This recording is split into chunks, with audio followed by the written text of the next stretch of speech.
Learning the flashback effect today. First, import a white background clip into your media library. Add a beat-synced music track. Select the music clip and click Auto Mark Beats. Choose BCE. Now the music will be auto-marked to the beat. Drag the white background clip to align with the music S-beat values. Then, import a clip. It can be either video or photo.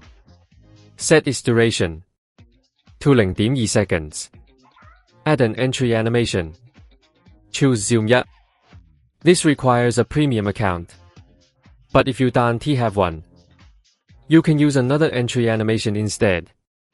Choose whichever effect you like. Copy this clip to the needed length. Replace the media. Step by step. Import the person clip and align it.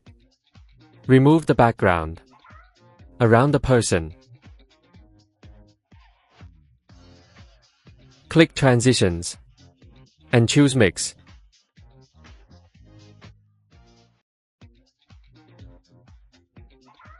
Apply to all.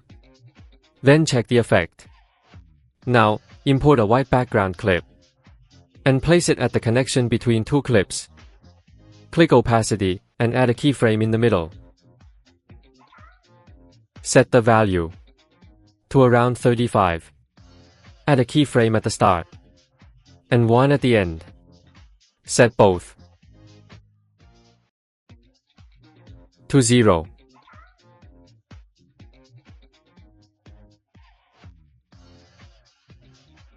Adjust the person layer to be above the white background. Now you will have a flashing overlay effect.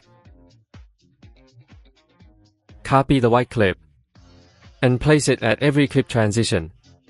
Check the effect again. And finally, add the effects shown in the reference image. The video is now complete.